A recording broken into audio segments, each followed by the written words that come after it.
10 billets de 100 $ atterrirent un par un sur le plateau, chacun produisant un bruit sec qui résonna dans tout le restaurant.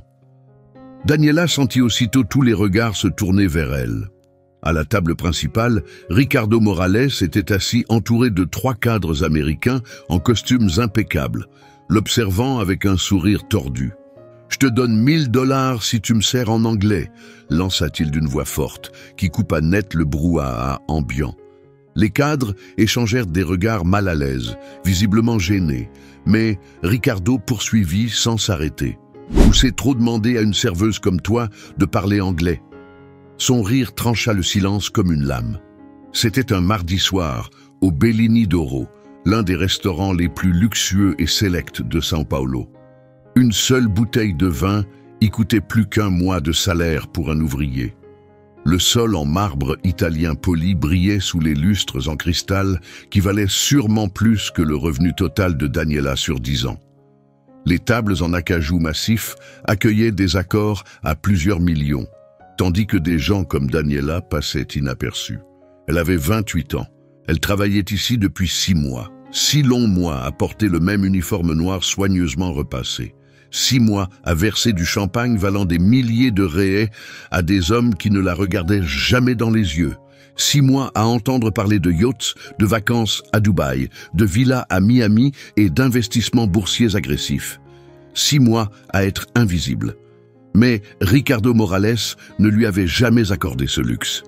Il avait la cinquantaine, toujours impeccablement habillé, les cheveux gris gominés en arrière et ses lunettes de créateur auraient pu payer 3 mois de son loyer.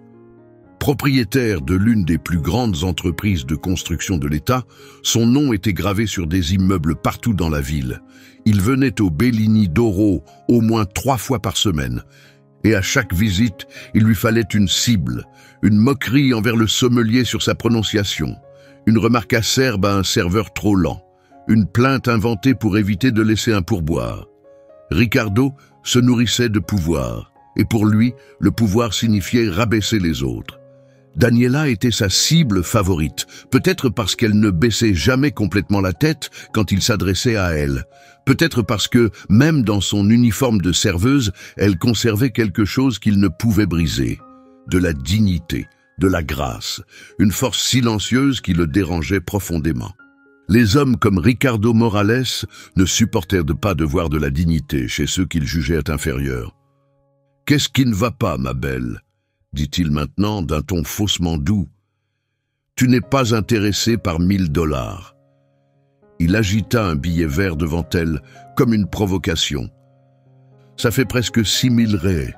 Je parie que c'est plus que ce que tu gagnes en 1 mois à courir avec des assiettes. » Les 3 cadres américains se tortillèrent sur leur siège, visiblement mal à l'aise. L'un d'eux, un homme d'une 60aine d'années aux lunettes cerclées d'or, semblait prêt à intervenir. Mais Ricardo ne lui en laissa pas l'occasion. « Elle ne sait même pas dire merci en anglais, probablement », ricana-t-il en lançant un regard complice au cadre, cherchant visiblement leur approbation. « Mais donnons-lui une chance, non ?» ajouta-t-il en souriant. « Peut-être qu'elle va nous surprendre. » Le restaurant entier s'était figé. Aux tables voisines, les clients faisaient de mine d'être absorbés par leurs plats. Mais tous écoutaient. Marco, le directeur, se tenait près du bar, le visage blême, ne sachant s'il devait intervenir. Les autres serveuses étaient restées figées, leurs plateaux suspendus en l'air, les yeux écarquillés. C'était comme si tout le monde retenait son souffle. Daniela fixait le billet de 1000 $ posé sur son plateau. Il était net, sans pli, de ce verre américain si reconnaissable. 1000 $. Ricardo n'avait pas tort. C'était plus que ce qu'elle gagnait en 1 mois. Cela pouvait couvrir 2 mois de loyer en retard. Presque de quoi acheter les médicaments dont sa mère avait désespérément besoin. De quoi relâcher un peu la pression, même pour un temps. Mais il ne s'agissait pas d'argent, et elle le savait. Tout le monde dans la pièce le savait. Il s'agissait de contrôle. Ricardo Morales offrait un spectacle à ces hommes d'affaires américains. Une démonstration de son pouvoir à humilier. Pour lui, Daniela n'était qu'une pauvre Brésilienne sans éducation, probablement incapable de parler correctement sa propre langue, encore moins l'anglais. Il voulait la maintenir à sa place. Bien en dessous de lui, Daniela inspira profondément. Ses doigts se crispèrent autour du plateau, ses jointures blanchies par la tension. Elle pensa à sa mère, Elena, allongée sur un lit de fortune dans le salon, car les escaliers étaient devenus impraticables. Elle pensa aux 500 raies nécessaires pour l'insuline qu'elle n'avait pas encore pu acheter. À ses jeunes frères et sœurs, Matteo et Chiara, devenus sa responsabilité du jour au lendemain. Au loyer en retard, à la vie d'expulsion, aux factures impayées, aux innombrables nuits où elle avait avalé sa fierté, mordu sa langue jusqu'au sang, baissé la tête et enduré les remarques, les regards, le traitement humiliant, parce qu'elle n'avait pas le choix, parce que ce travail n'était pas une option, c'était une question de survie. Toute sa famille comptait sur elle. Et alors, elle se souvint de celle qu'elle était autrefois, avant que tout ne s'effondre, avant que sa vie ne bascule, avant qu'elle ne devienne invisible. « Monsieur Morales, dit-elle, sa voix était stable, plus qu'elle ne l'aurait cru, et résonna dans le silence du restaurant. Ricardo sourit, satisfait et sûr de lui. Il pensait qu'elle cédait, qu'elle allait supplier, qu'elle allait confirmer tout ce qu'il croyait sur elle, qu'elle allait lui donner raison devant les Américains. « J'accepte !» Son sourire vacilla. Juste un instant, mais assez pour être remarqué. « Quoi ?»« J'accepte votre proposition, » dit Daniela en le regardant droit dans les yeux. « Je vais vous servir en anglais. Et quand j'aurai terminé, vous me donnerez les 1000 $, ici, devant tout le monde. » Elle marqua une pause. « Marché conclu ?» Ricardo cligna des yeux, pris de court. Puis l'arrogance revint, plus forte encore. « Ah, tu dis oui. Fantastique, » dit-il en applaudissant lentement, chaque claquement de main chargé de sarcasme. « Mais je vais te faciliter la tâche, ma belle. Si tu prends une commande complète en anglais, sans hésitation, sans mots inventés, sans erreur, je paie. Mais il faut que ce soit convaincant, compris ?» Il fit un geste vers les Américains. « Mes amis ici présents jugeront. Ils sont de New York. Ils repéreront tout ce qui sonne faux. » L'homme aux lunettes, cerclé d'or, tenta à nouveau d'intervenir. « Ricardo, ce n'est pas nécessaire. Cette jeune femme n'a pas à... » « Bien sûr que si, David, » coupa Ricardo en riant. « Elle a accepté, non? N'est-ce pas, ma jolie ?» Il se pencha dans son fauteuil en cuir, les bras croisés sur la poitrine. « En fait, rendons ça encore plus intéressant. Si tu réussis, je paie 2000 $. 2000 ! Mais si tu échoues... » Il s'interrompit, laissant planer le silence. « Tu devras t'excuser, ici même, devant tout le monde, pour nous avoir fait perdre notre temps. » Une onde de choc traversa la salle. Des murmures se propagèrent de table en table. Marco fit un pas en avant, l'inquiétude marquée sur le visage. « Monsieur Morales, je ne peux pas permettre... » « Tu ne peux pas permettre quoi ?» l'interrompit Ricardo froidement, d'une voix tranchante comme du verre. « Qu'une adulte fasse un choix, ou tu comptes perdre ton meilleur client. » La menace était claire. Marco hésita, déglutit avec difficulté. Il recula, les épaules affaissées, et retourna à son poste au bar, vaincu. Ricardo se tourna de nouveau vers Daniela, son sourire cruel réapparaissant. « Alors, qu'en dis-tu? 2000 $ si tu réussis, des excuses si tu échoues. » Il se pencha légèrement. « Parce que je sais que tu vas échouer, ma belle, mais te voir essayer sera divertissant. » Daniela sentit le poids de tous les regards posés sur elle. Elle vit l'expression désemparée de Marco. Elle remarqua les regards compatissants de ses collègues serveuses. Elle croisa la curiosité sur les visages des clients fortunés, attendant de voir ce qu'elle allait faire. Allait-elle relever le défi ou partir la tête basse? Et plus que tout, elle vit le mépris caché derrière le sourire suffisant de Ricardo Morales. 2000 $, ou l'humiliation publique. Elle pensa à sa mère, à ses frères et sœurs, aux années de lutte et de survie, à l'épuisement, aux dettes, aux nuits passées à fixer le plafond, sans savoir comment continuer. Et puis, elle pensa à quelque chose de plus profond, quelque chose que Ricardo n'avait jamais pu lui enlever, la dignité, cette fierté silencieuse et brûlante qui ne dépendait ni de la richesse ni du pouvoir. J'accepte, dit-elle. Sa voix était posée, calme et inébranlable, comme la surface d'une eau immobile. Ricardo frappa la table avec les deux mains, faisant trembler les verres. « Parfait, déclara-t-il. Alors, commençons. » Commande complète. En anglais. Pas de bégaiement. Pas d'erreur. Mes amis jugeront.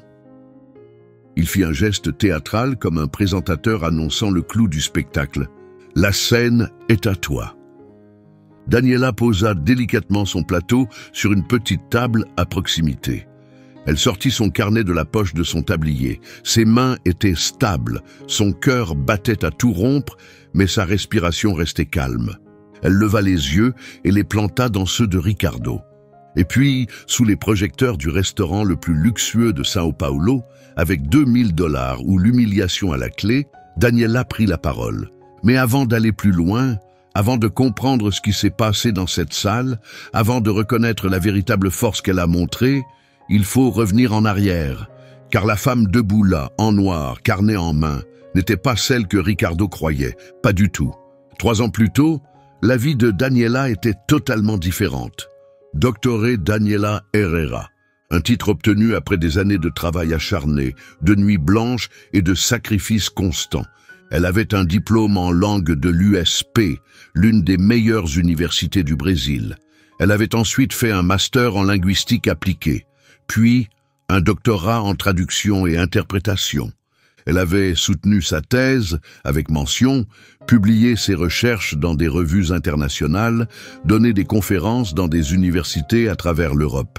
Et à 23 ans, elle parlait couramment 5 langues. L'anglais, le français, l'espagnol, l'italien et le mandarin.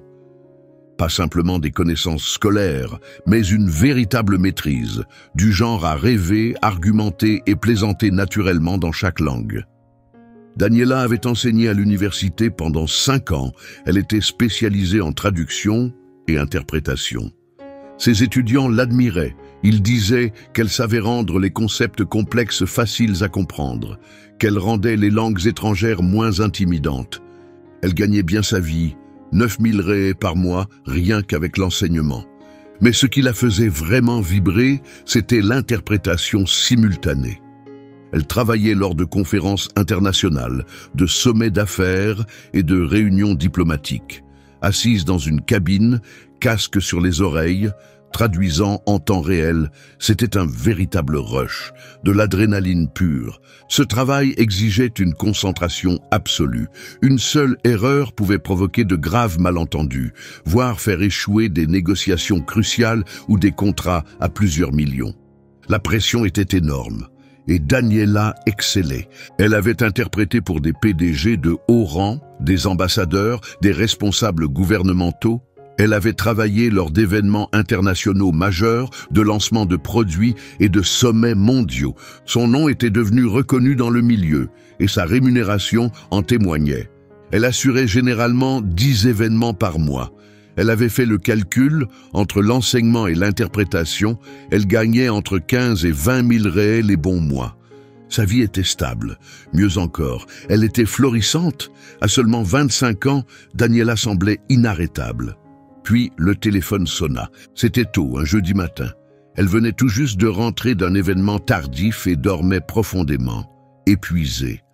Le téléphone insistait. Encore groggy, elle décrocha, agacée. Une voix de femme, tremblante et inconnue, parla à travers des sanglots. « Êtes-vous Daniela Herrera, la fille de Roberto ?»« Oui. »« Qui est à l'appareil? Que se passe-t-il ?»« Votre père a fait une crise cardiaque. Il est à l'hôpital. C'est grave. » Daniela se redressa d'un coup. Sa fatigue disparut.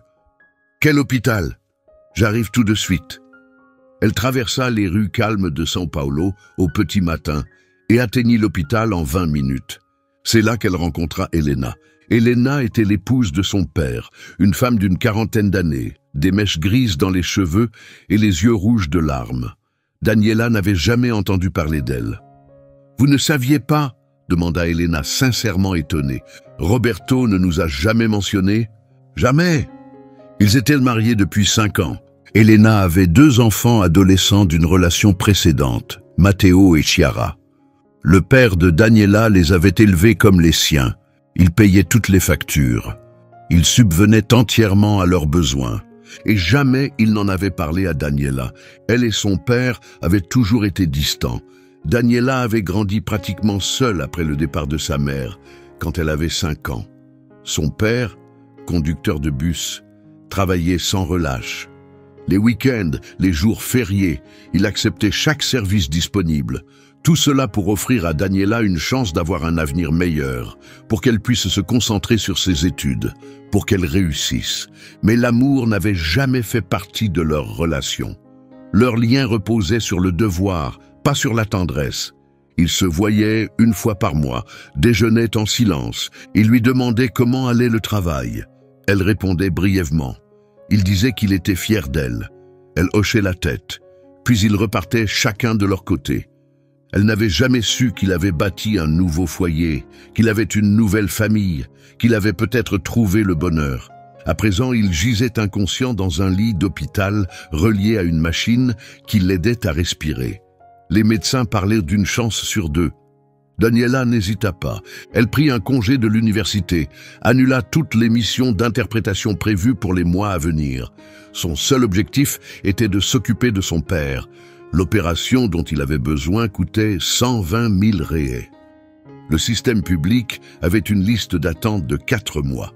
Son père n'avait pas ce temps. Alors Daniela paya.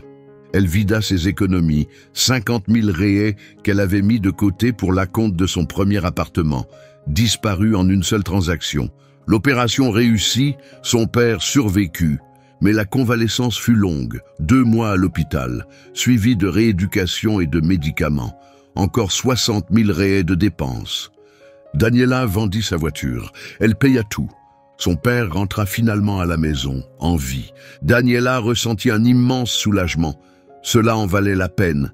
Elle pensa pouvoir reprendre le travail, reconstruire ce qu'elle avait perdu, reprendre le contrôle. Mais 3 mois plus tard, une 2e crise cardiaque survint, puis une 3e. À chaque fois, il y eut d'autres hospitalisations, d'autres opérations, d'autres traitements. L'argent s'envolait comme du sable entre ses doigts. Elle vendit son appartement. Elle s'installa dans la modeste maison en périphérie de la ville, celle où son père vivait avec Elena et les enfants. Daniela tenta de continuer à travailler comme interprète, mais cela devint impossible. Elle devait être disponible pour les urgences, pour les rendez-vous médicaux, pour les jours où son père ne pouvait pas se lever. Peu à peu, le téléphone cessa de sonner. Les clients passèrent à d'autres. L'université engagea quelqu'un pour la remplacer. En un rien de temps, Daniela se retrouva sans emploi, sans argent, sans appartement, sans voiture, sans vie. Son père est décédé il y a 10 mois. Après plus d'1 an de lutte contre la maladie, son cœur a fini par lâcher. Paisiblement au milieu de la nuit, sans avertissement, sans dernier mot, il s'est simplement arrêté. Quand Daniela parvint enfin à respirer de nouveau, quand elle osa croire qu'elle pourrait reconstruire sa vie, un autre coup tomba. Son père avait laissé derrière lui une énorme dette. Des cartes de crédit au maximum, des prêts personnels. Il avait secrètement emprunté de l'argent pour aider Matteo à suivre une formation professionnelle. Il avait contracté d'autres prêts pour acheter les médicaments d'Elena, qui souffrait de diabète et d'hypertension. Les funérailles seules coûtèrent 12 000 réais. Daniela ne les avait pas. Elle dut encore emprunter. Plus de dettes, plus de poids sur ses épaules. Et à ce moment-là, elle réalisa qu'elle était coincée. Elena était trop malade pour travailler. Matteo avait 17 ans et allait terminer le lycée. Chiara n'avait que 15 ans, elle venait de commencer le sien. Ils étaient pratiquement des étrangers, pas sa responsabilité légale. Mais moralement, ils étaient à elle. Son père les avait élevés comme les siens. Maintenant, sans personne d'autre, il dépendait d'elle. Daniela essaya de reprendre l'interprétation. Elle envoya des emails à toutes les agences avec lesquelles elle avait travaillé au fil des ans. La plupart ne répondirent pas. Les rares qui répondirent lui dirent qu'ils avaient besoin de travaux récents. Son profil était obsolète. Le marché avait changé. Il était saturé de candidats plus jeunes, plus flexibles, moins chers, plus rapides. 3 ans d'absence dans le secteur l'avaient transformé en fantôme. Elle essaya le tutorat. Elle réussit à obtenir 4 élèves. Cela lui rapportait 1500 réais par mois, pas même assez pour payer le loyer. Puis elle vit l'offre d'emploi du Bellini d'Oro. Serveuse recherchée, aucune expérience nécessaire, bonne présentation exigée, disponibilité de nuit préférée. Elle postula, mentit sur son CV. Elle déclara avoir seulement terminé le lycée, affirma avoir déjà fait du service en salle. Elle ne pouvait pas risquer de dire la vérité. Personne n'embauche quelqu'un avec un doctorat pour servir des plats. Ils supposeraient qu'elle partirait à la première occasion. Et ils auraient raison. Marco l'embaucha sur le champ. Elle se tenait avec assurance, parla bien, fut respectueuse. Elle commença la semaine suivante. Salaire minimum, 1400 réais par mois. Plus les pourboires, si elle avait de la chance, elle pouvait atteindre environ 3000. Pourtant, ce n'était pas suffisant. Le loyer seul coûtait 1800. Puis vinrent l'électricité, l'eau, le gaz, Internet, la nourriture pour 3, les médicaments pour Elena, les frais scolaires pour les enfants. Daniela faisait le calcul tous les jours, endettée ici, reportant cela, jonglant avec les paiements. Elle était toujours dans la dette, toujours sur les nerfs, peur que le loyer ne soit pas payé, peur de ne pas pouvoir acheter de quoi manger, terrifiée qu'Elena doive de nouveau être hospitalisée et qu'elle n'ait pas l'argent. Chaque soir, elle mettait son uniforme noir, attache ses cheveux, se regardait dans le miroir du vestiaire, et elle ne reconnaissait pas la femme qui lui faisait face. Où était la docteure Daniela Herrera? Où était l'interprète qui travaillait autrefois dans les cabines de l'ONU? La professeure qui illuminait les salles de classe par sa passion? La femme qui arpentait Paris et dînait dans des restaurants élégants? Partie, enterrée sous des responsabilités qu'elle n'avait jamais demandées, noyée sous des dettes qu'elle n'avait pas contractées, piégée dans une vie qu'elle n'avait jamais choisie. Et maintenant, Ricardo Morales la regardait et ne voyait qu'une serveuse. Elle n'était qu'une autre femme en uniforme de service, quelqu'un sur qui les riches pouvaient se permettre de regarder de haut, quelqu'un qu'ils pouvaient se moquer sans conséquence, quelqu'un d'invisible dans leur monde. Mais il s'était trompé, parce que sous ses yeux fatigués et son expression épuisée, sous les longues heures et la souffrance silencieuse, la docteure Daniela Herrera était toujours là. Elle n'avait pas disparu. La femme capable de parler 5 langues avec aisance, celle qui avait déjà traduit pour des hauts responsables gouvernementaux, celle qui avait foulé les scènes d'université à travers l'Europe pour donner des conférences. Cette femme était encore en elle, attendant silencieusement, patiemment, le bon moment pour se montrer. Et maintenant, ce moment était arrivé. Daniela ouvrit la bouche pour parler, et le premier mot qu'elle prononça changea complètement l'atmosphère. L'anglais qui sortit n'était ni maladroit ni hésitant. Ce n'était pas celui appris par cœur dans des salles de classe bondées. Il était fluide, élégant et naturel. Son accent était impeccable. Pas la moindre trace de ses origines brésiliennes. « Good evening, gentlemen », dit-elle, d'une voix calme et posée. « Je m'appelle Daniela, j'aurai le plaisir de vous servir ce soir. Permettez-moi de commencer par notre sélection de vins. Nous proposons une carte exceptionnelle de crus soigneusement choisis venant de France, d'Italie, d'Argentine et du Chili. Tous sélectionnés avec soin par notre sommelier expert. » Le restaurant devint complètement silencieux. Ricardo Morales cligna des yeux une fois, puis une deuxième, et une troisième, comme si son esprit n'arrivait pas à croire ce qu'il voyait. Ses lèvres s'entr'ouvrirent, son habituel sourire arrogant disparut, remplacé par une expression d'incrédulité. Les 3 clients américains se regardèrent. David, celui qui portait des lunettes à monture dorée, se pencha en avant, soudain beaucoup plus intéressé. Le deuxième, un jeune homme aux cheveux foncés, haussa les sourcils, clairement impressionné. Le troisième, un homme asiatique resté silencieux jusque-là, se redressa, intrigué. Mais Daniela ne s'interrompit pas. Elle ne laissa place à aucune interruption, ne donna aucune chance à Ricardo de reprendre le contrôle. Elle continua de parler avec clarté et assurance, sa voix portant dans toute la salle. Elle présenta le menu avec la précision d'un locuteur natif. « En entrée, dit-elle toujours en anglais, puis-je vous recommander le carpaccio de poulpe accompagné de capre et d'un filet d'huile de truffe, ou peut-être le tartare de saumon, servi avec du caviar et une crème au wasabi. Pour le plat principal, notre chef propose un faux filet maturé 45 jours, enrobé d'herbes fraîches et de fleurs de sel, accompagné d'un risotto au cèpe préparé avec des champignons italiens importés et de légumes biologiques sautés dans un beurre aux herbes délicats. Pour l'accord mets-vins, nous suggérons un Malbec spécial réserve 2019 d'Argentine. Un choix audacieux aux arômes intenses de fruits rouges mûrs et aux tanins soyeux. Ricardo tenta d'intervenir. « Attendez, c'est impossible !» Mais David leva la main d'un geste ferme pour imposer le silence. Il ne quittait pas Daniela des yeux. Il souriait désormais, pas avec moquerie mais avec une admiration sincère. Et alors que Daniela marquait une pause pour respirer, il prit enfin la parole. Son anglais avait un fort accent de Boston, mais ses mots étaient clairs. « Votre anglais est parfait, dit-il. Mieux que celui de la plupart des Américains que j'ai rencontrés.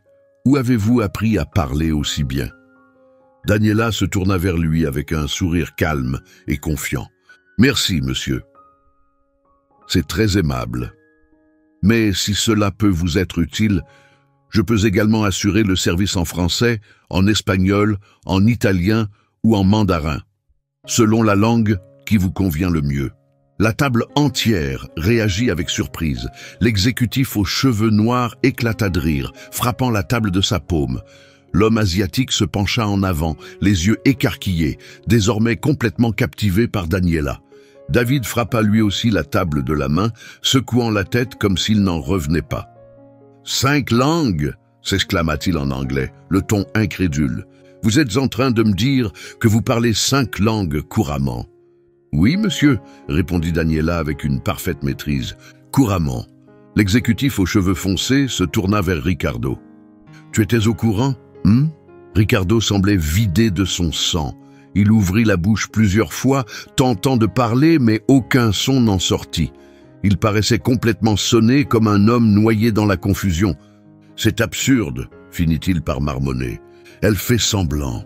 Ces phrases sont apprises par cœur. Quelqu'un a dû la coacher. »« Ricardo !» intervint David, sa voix devenant sérieuse. Il passa au portugais, et bien que son ton restât calme, chaque mot résonna avec force. Elle vient de réciter un menu complet en utilisant des termes culinaires avancés, en anglais impeccable, avec un accent américain naturel. Ce n'est pas du théâtre, ce ne sont pas des phrases apprises par cœur, elle parle vraiment anglais. Mais c'est une serveuse. Comment quelqu'un comme elle pourrait... « Je peux le prouver, » dit Daniela en le coupant. Son ton restait posé, mais une fermeté nouvelle perçait dans sa voix. Elle se tourna vers l'exécutif aux cheveux foncés. Plus tôt dans la soirée, avant l'arrivée de Ricardo, elle l'avait entendu parler espagnol au téléphone. Elle s'adressa donc à lui directement, en espagnol parfait, avec un accent clairement castillan. « Excusez-moi, monsieur, » commença-t-elle. « J'ai remarqué tout à l'heure que vous parlez espagnol. Souhaitez-vous que je poursuive le service dans votre langue? Je peux volontiers vous présenter le menu, y compris nos desserts signature. Nous avons un flan au caramel fait maison, servi avec un sirop à l'orange et des amandes grillées. Et aussi un brownie au chocolat noir belge, 70% de cacao, servi tiède avec une glace à la vanille et un coulis de fruits rouges. » L'homme resta figé, muet pendant plusieurs secondes. Il la fixe simplement. Puis, enfin, il répondit en espagnol, la voix remplie d'admiration. « C'est incroyable, » dit-il, « absolument incroyable. Votre espagnol est parfait, même la prononciation est irréprochable. Vous parlez mieux que ma secrétaire à Madrid. » Daniela lui fit un signe de tête respectueux, puis se tourna vers le troisième exécutif, l'homme asiatique qui était resté silencieux jusqu'alors. « Préférez-vous que je passe au mandarin ?» demanda-t-elle en portugais, et sans attendre de réponse, elle enchaîna en mandarin. Elle commença à décrire les plats, les accords mets vins recommandés et les spécialités du chef, le tout en mandarin fluide et sans effort. L'homme se leva d'un bond, clairement stupéfait. Il lui répondit aussitôt en mandarin, la mettant à l'épreuve.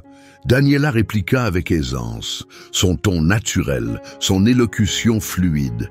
Et c'est à ce moment-là que Ricardo perdit complètement le contrôle. Il frappa la table des deux mains avec une telle violence que les verres à vin tremblèrent. L'un d'eux manqua de peu de tomber. « Assez, c'est du n'importe quoi !» cria-t-il, sa voix résonnant dans tout le restaurant. Son ton trahissait la panique, une rage mêlée d'incrédulité. « Tout est orchestré !» C'était prévu. « C'est du théâtre !» David se tourna lentement vers lui, et pour la première fois depuis qu'il était entré, son ton devint glacial. « De qui parles-tu exactement, Ricardo ? D'elle, de toi, de vous tous !» hurla Ricardo en gesticulant de frustration. « Aucune serveuse ne parle 5 langues. Ce n'est pas possible. Elle invente tout ça. »« Je ne l'entends pas mentir, » dit l'exécutif aux cheveux foncés d'un ton ferme. « Je l'entends parler un espagnol meilleur que celui de la plupart de mes collaborateurs, et son mandarin est parfait. »« Accent de Pékin », ajouta l'exécutif asiatique, prenant enfin la parole en portugais. Son accent était fort, mais ses mots étaient clairs, très difficiles à maîtriser. À présent, tous les clients du restaurant observèrent la scène. Personne ne tentait de cacher son intérêt. Aux tables voisines, les gens s'étaient complètement retournés sur leurs sièges pour regarder ce qui se passait. Partout dans la salle, les serveurs étaient figés, les plateaux suspendus dans les airs. Marco, le directeur, était appuyé lourdement contre le bar, le visage pâle comme la craie. Il ne savait pas s'il devait intervenir ou laisser les choses se dérouler. À une table voisine, une femme élégamment vêtue se mit à applaudir, lentement, délibérément. Puis d'autres suivirent. En quelques instants, près de la moitié du restaurant applaudissait. Ricardo regarda autour de lui, les yeux fous de confusion. Il sentait son emprise sur la situation lui échapper à toute vitesse. Ce qui devait être un moment de contrôle, de pouvoir, était en train de se défaire sous ses yeux. Et le pire, cela se passait devant les mêmes personnes qu'il espérait impressionner. Ses clients américains, dont il voulait désespérément le respect, applaudissaient maintenant Daniela. Il se tourna brusquement vers elle. Sa voix sortit rauque et faible. « Qui êtes-vous ? Qui êtes-vous vraiment ?» À cet instant, Daniela prit une décision. Elle ne se cacherait plus. Elle regarda Ricardo droit dans les yeux. Elle regarda l'homme qui avait passé 6 mois à la rabaisser, à se moquer d'elle, à la réduire à néant, et décida qu'il allait entendre la vérité. « Je m'appelle Daniela Herrera », commença-t-elle d'une voix claire et assurée. Elle résonnait dans le restaurant comme une cloche. « J'ai obtenu un diplôme en langue avec une spécialisation en traduction à l'Université de São Paulo. Je suis titulaire d'un master en linguistique appliquée et j'ai soutenu un doctorat en traduction et interprétation simultanée. » Elle marqua une pause, laissant les mots faire leur effet, laissant chacun absorber ce qu'elle venait de dire. « J'ai enseigné les langues à l'université pendant 5 ans. À l'USP, la même université où j'ai étudié. J'ai travaillé comme interprète simultané lors de conférences mondiales, de sommets d'entreprises et d'événements diplomatiques. La salle était devenue si silencieuse qu'on pouvait entendre le bourdonnement de la climatisation. Ricardo la fixait comme s'il voyait un fantôme. Sa bouche restait ouverte, ses yeux grands ouverts, perdus dans la stupeur. Mais la réaction de David fut très différente. Il s'était penché, les yeux légèrement plissés, plongé dans une réflexion intense, comme un homme tentant d'assembler les pièces d'un puzzle. « Daniela Herrera », répéta-t-il lentement, goûtant le nom. « Attendez un instant. Vous êtes bien Daniela Herrera de São Paulo ?»« Oui, monsieur », répondit Daniela. « Vous étiez à la conférence internationale sur l'innovation et les affaires en 2021 ? Celle qui s'est tenue à l'hôtel Maxu de Plaza ?» Daniela cligna des yeux, surprise par la précision du souvenir. « Oui, j'étais l'une des principales interprètes de cet événement. » David laissa échapper un petit rire d'étonnement et se tapa le front. « Je le savais, je savais que votre visage me disait quelque chose. » Il se tourna vers les autres cadres. C'est elle qui a traduit ma présentation lors de cette conférence sur les stratégies pour les marchés émergents. Je m'en souviens parfaitement. Puis, il se retourna vers Daniela, désormais tout sourire. Vous étiez exceptionnelle. De loin, la meilleure interprète que j'ai jamais eue. Vous avez même traduit mes blagues en portugais sans perdre ni leur sens ni leur timing. C'était comme si je les racontais moi-même, dans une autre langue. Merci, Monsieur Collins, répondit Daniela avec chaleur. Pour la première fois de la soirée, son sourire était sincère. Je me souviens très bien de votre présentation. Ricardo les regardait tous les deux, comme si la pièce tournait autour de lui. Collins, murmura-t-il. Vous la connaissez? Je connais son travail, précisa David, et j'ai payé 5 000 $ pour son interprétation lors de cet événement. 5 000 pour une seule journée, et chaque dollar en valait la peine. Il se tourna de nouveau vers Ricardo. Son expression était désormais glaciale. Comprends-tu seulement à qui tu viens de manquer de respect, Ricardo? Ricardo ne dit pas un mot. Il ne le pouvait pas. Il avait l'air d'un homme qui venait de voir un fantôme. Cette femme, dit David en désignant Daniela, est l'une des interprètes les plus compétentes et les plus respectées de tout le Brésil. Elle a travaillé avec les Nations Unies, avec de grandes entreprises internationales, avec des ambassades à travers le monde. Et quand tu l'as regardée, tout ce que tu as vu, c'était une serveuse. Quelqu'un que tu pouvais bousculer, quelqu'un à ridiculiser. À ce moment-là, une autre femme, assise à une table voisine, se leva. C'était la même femme élégante qui avait commencé les applaudissements. Elle fit un pas en avant, les yeux remplis de compassion. « Pourquoi quelqu'un avec votre parcours travaillerait ici ?» demanda-t-elle, sincèrement troublée et inquiète. Ce fut le moment où Daniela choisit de raconter le reste de son histoire. « Il y a 3 ans, commença-t-elle doucement.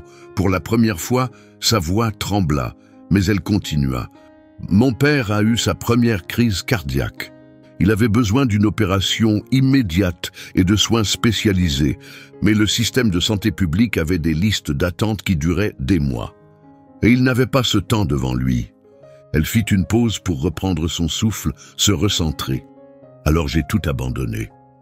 J'ai pris un congé sans solde de l'université, annulé toutes mes missions d'interprète et dépensé jusqu'au dernier centime pour lui offrir les soins dont il avait besoin. J'ai vendu mon appartement, j'ai vendu ma voiture, j'ai vidé mes économies. À présent, tout le restaurant écoutait attentivement. Certains clients essuyaient leurs larmes, profondément touchés par ses paroles. Mon père a survécu cette première fois. Mais ensuite, il y a eu une deuxième crise cardiaque, puis une troisième. D'autres opérations, d'autres séjours à l'hôpital. Les dépenses se sont accumulées. J'ai consacré 3 années entières à m'occuper de lui. Sa voix devenait plus ferme à mesure qu'elle continuait. Après son décès, il y a environ 10 mois, j'ai découvert quelque chose que je ne savais pas. Il avait une autre famille, une épouse malade et 2 adolescents, et il avait laissé derrière lui une montagne de dettes impayées. Ricardo avait baissé les yeux. Il ne pouvait plus la regarder en face. Du jour au lendemain, dit Daniela, je suis devenu responsable de 3 autres vies. Il a fallu trouver un moyen de payer le loyer, d'acheter de la nourriture, des médicaments, les frais de scolarité, tout. Et je n'avais plus d'emploi. J'ai essayé de reprendre le métier d'interprète, mais 3 ans d'absence m'avaient tout coûté. Personne ne voulait m'engager. J'avais besoin d'argent immédiatement. C'est pour cela que j'ai accepté ce travail. Elle balaya la salle du regard, croisant les yeux de parfaits inconnus, désormais suspendus à ses paroles. Je gagne le salaire minimum et je dépends des pourboires. Je travaille tous les soirs, de 19h à minuit, 6 jours sur 7. Chaque matin, je me lève tôt pour m'occuper de ma belle-mère, qui est alitée. J'aide mes demi-frères et sœurs à aller à l'école. Je fais tout ce que je peux pour maintenir cette famille unie. Elle se tourna vers Ricardo. Chaque soir, je sers des clients qui dépensent en un dîner plus que je ne gagne en un mois. J'entends leurs remarques, leurs plaisanteries, leurs regards de jugement. Surtout les vôtres, monsieur Morales. Sa voix ne tremblait pas. Mais je continue. parce que des gens comptent sur moi, parce que je n'ai pas le luxe d'abandonner, parce que je fais ce que j'ai à faire pour survivre. Une larme coula sur le visage de la femme élégante. « Vous m'avez proposé 2000 $, dit Daniela en croisant le regard de Ricardo, pour m'humilier, pour prouver que j'étais ignorante, pour divertir vos invités à mes dépens, pour m'obliger à m'agenouiller et m'excuser si j'échouais. » Elle fit un pas en avant. « Mais ce que vous n'avez jamais compris, ce que votre arrogance vous a empêché de voir, c'est que j'ai traduit pour des personnes bien plus accomplies et respectées que vous ne le serez jamais. J'ai donné des conférences dans des universités dont vous n'avez probablement jamais entendu parler. J'ai formé des ambassadeurs, des PDG et des universitaires. Tout le restaurant était figé, chaque respiration devenait audible. Être serveuse ne fait pas de moi une personne stupide, Monsieur Morales. Cela ne fait pas de moi quelqu'un d'incompétent et certainement pas quelqu'un de moindre. Cela fait de moi une battante.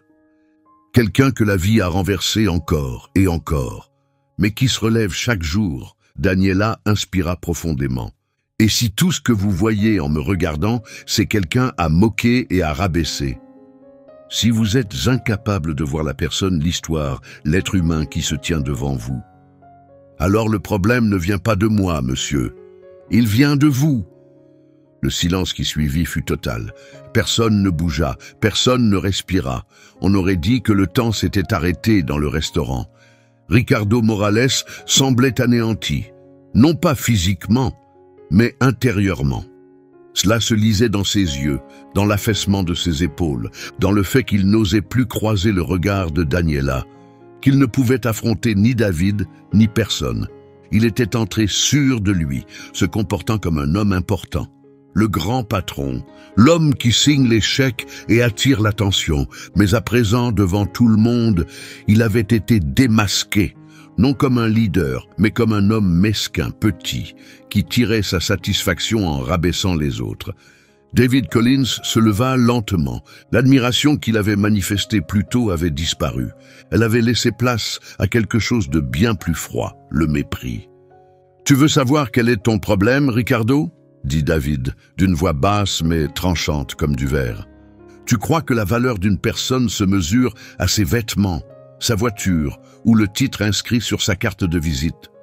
Mais des choses comme l'intégrité, la dignité, le respect, ça tu ne peux pas les acheter. » Il désigna Daniela. « Cette femme ici possède bien plus de ses qualités que tu n'en auras jamais. » L'exécutif aux cheveux foncés se leva à son tour. « Je suis totalement d'accord, » dit-il fermement. « Ce que tu as fait aujourd'hui est révoltant, Ricardo.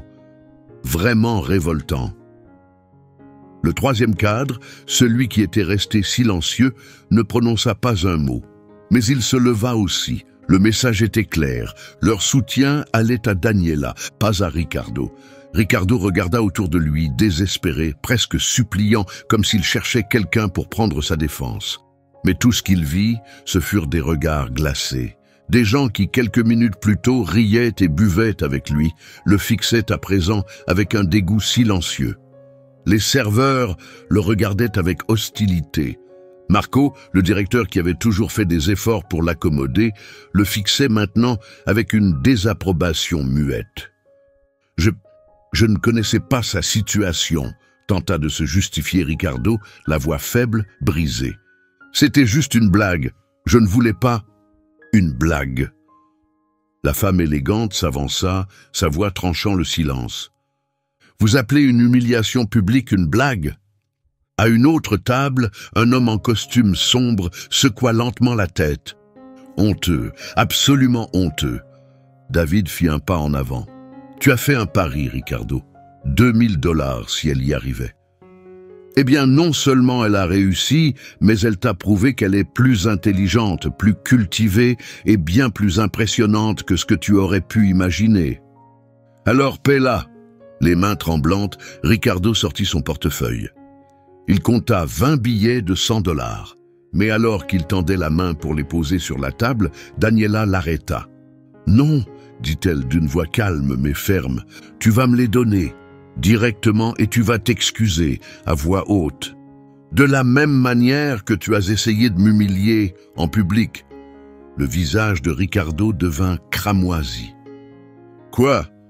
balbutia-t-il. « Tu m'as bien entendu. » Il se tourna vers David, espérant un soutien. David ne broncha pas. Il regarda les autres cadres. Rien. Il scruta de nouveau la pièce. Rien que le silence et des regards qui attendaient. Il n'y avait aucune échappatoire. Ricardo se leva lentement. Il marcha vers Daniela, sans arrogance, mais avec incertitude. Et pour la première fois, au lieu de claquer des doigts pour appeler quelqu'un, il s'approcha les yeux baissés.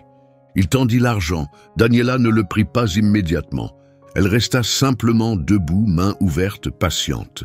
« Je suis désolé, » marmonna Ricardo entre ses dents serrées. « Je n'ai pas bien entendu, » dit Daniela calmement. Ricardo inspira profondément. Sa mâchoire se crispa. Les veines de son cou battaient. « Je m'excuse pour ce que j'ai dit et pour ce que j'ai fait. » Ce n'est qu'à ce moment-là que Daniela accepta l'argent. Elle plia les billets avec soin. « Merci, monsieur Morales. » Mais l'humiliation n'était pas terminée. David jeta sa serviette sur la table avec fermeté. « On s'en va, Ricardo. »« Quoi ? Mais la réunion ?»« Elle est annulée, » dit David, le coupant sans même le regarder. « Nous sommes venus au Brésil dans l'espoir de créer un partenariat avec votre entreprise. Mais après ce que nous avons vu aujourd'hui, il est hors de question que nous continuions. Ma société refuse de travailler avec quelqu'un qui traite les gens de cette manière. » Les deux autres cadres acquiescèrent en silence et se levèrent. Le visage de Ricardo devint livide. « Vous n'êtes pas sérieux. Cet accord valait 50 millions de dollars. »« Il les valait, » répondit David d'un ton glacé. « Maintenant, il ne vaut plus rien. » Il se tourna vers Daniela. « Mademoiselle Herrera, c'est un plaisir de vous revoir. » Il sortit une carte de visite de sa poche et la lui tendit. « Ma société lance une nouvelle branche à São Paulo.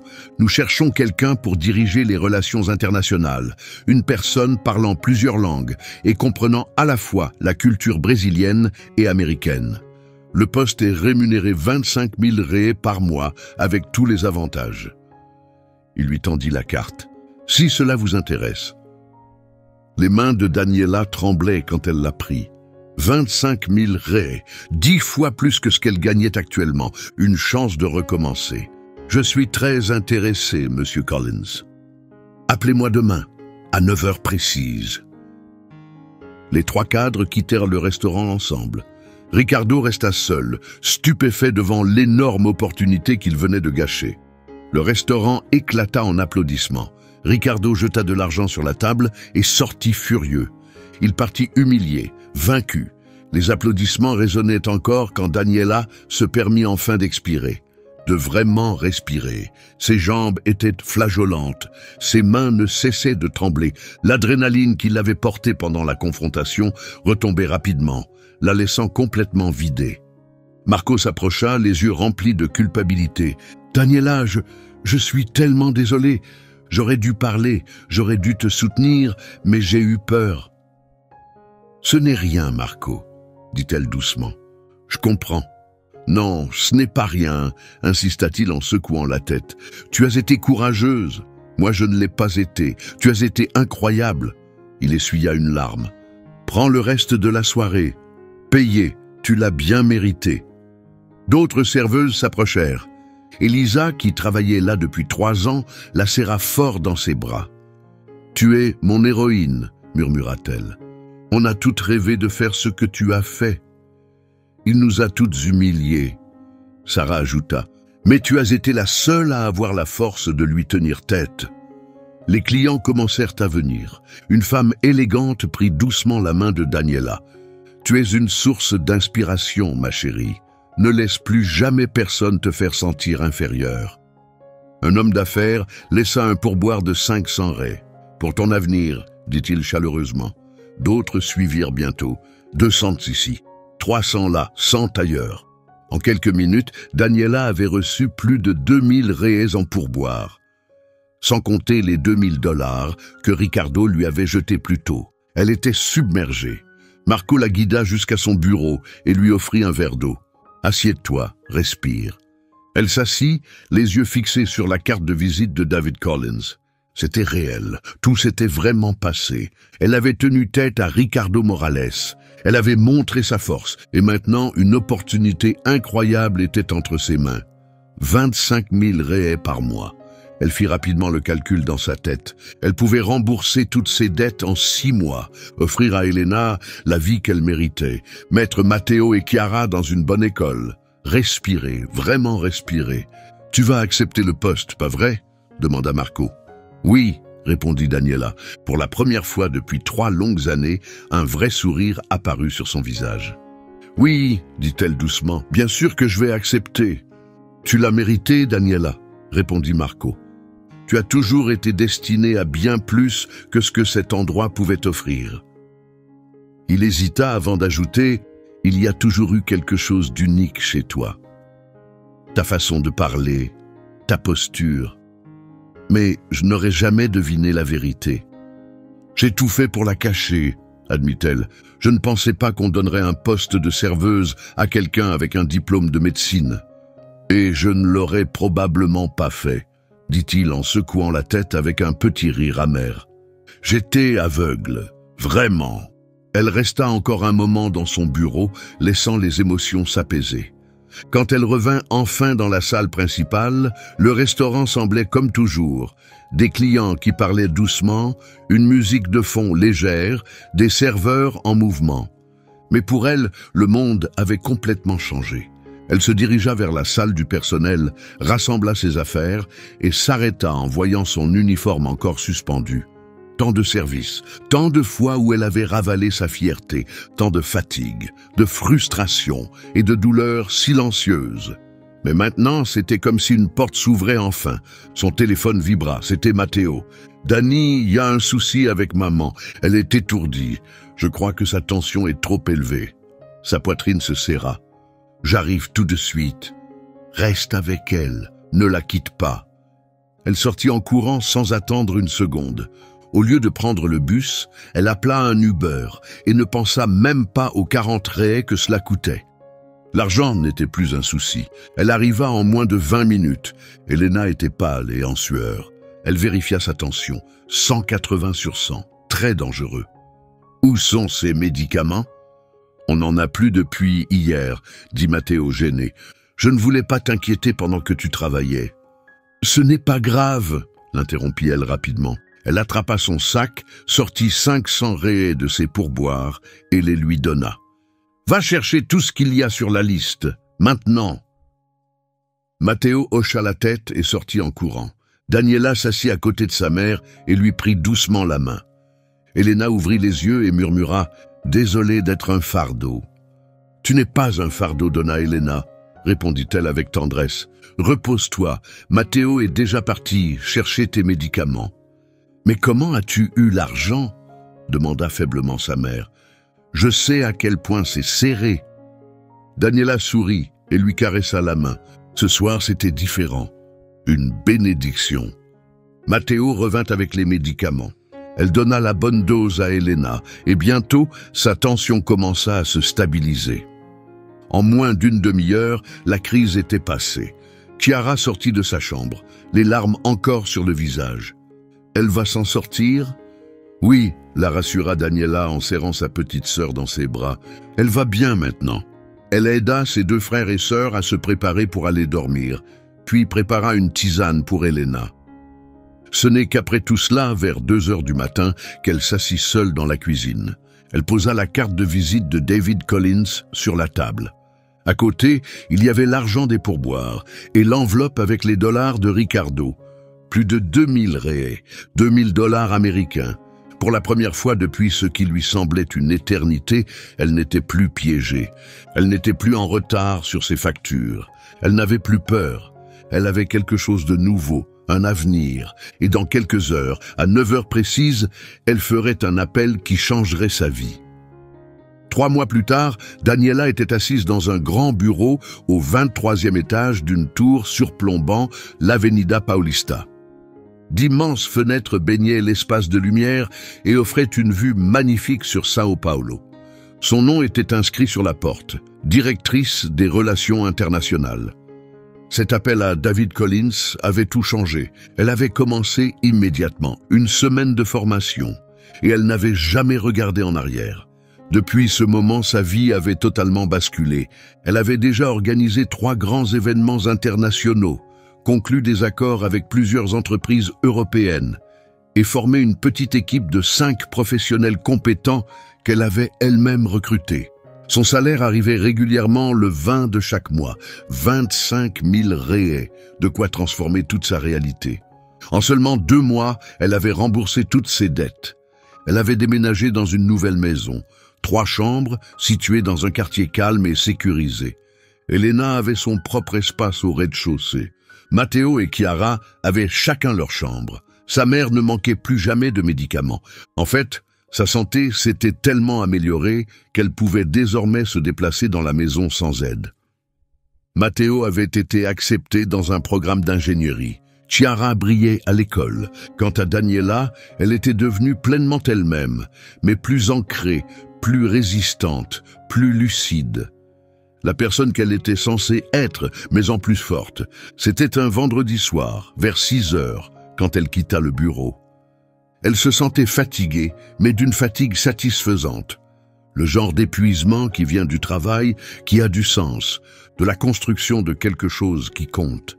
Elle décida de s'offrir un dîner dans un nouveau restaurant à Itaïm. Rien de luxueux, juste un endroit chaleureux, de bon goût et calme. Elle consultait le menu quand une voix interrompit ses pensées. « Daniela ?» Elle leva les yeux, et il était là, Ricardo Morales. Il avait l'air épuisé, plus mince, des cernes creusaient son regard. Son costume autrefois impeccable était maintenant légèrement froissé, sa posture moins assurée. Il semblait avoir vieilli de 10 ans. « Monsieur Morales ?» répondit-elle d'un ton poli mais distant. « Je peux m'asseoir? Juste une minute ?» demanda-t-il doucement. Un instant, elle pensa refuser, mais il y avait quelque chose d'honnête dans son regard, une vulnérabilité qu'elle n'avait jamais vue chez lui. Elle désigna la chaise vide. Ricardo s'assit, il ne parle pas tout de suite. « J'ai tout perdu », finit-il par avouer. Ce contrat avec les Américains n'était que le début. La nouvelle s'est répandue, d'autres clients se sont retirés. Les investisseurs ont lâché, mon entreprise s'effondre. Il regardait ses mains. « Ma femme m'a quitté, a demandé le divorce. Elle a dit qu'elle ne pouvait pas respecter un homme qui traitait les gens comme je l'ai fait. » Daniela resta silencieuse. Elle écoutait simplement. « Je suis venu pour m'excuser, » continua-t-il. « Pas parce que je dois, pas pour sauver les apparences, mais parce que j'en ai besoin. J'ai été odieux avec toi, et avec d'autres aussi, et maintenant j'en paie le prix. » Il leva les yeux vers elle. Ses yeux étaient remplis de larmes. « Tu avais raison. Le problème, ce n'était pas toi. C'était moi, toujours moi. » Daniela inspira profondément. Une part d'elle voulait se sentir triomphante, le voir réduit à cela, mais tout ce qu'elle ressentait, c'était de la compassion. « Merci de l'avoir dit, » répondit-elle doucement. « J'accepte tes excuses. » Ricardo cligna des yeux. « Tu les acceptes ?»« Oui. Parce que garder de la rancune ne ferait que me maintenir bloqué. Tu fais déjà face aux conséquences de tes actes.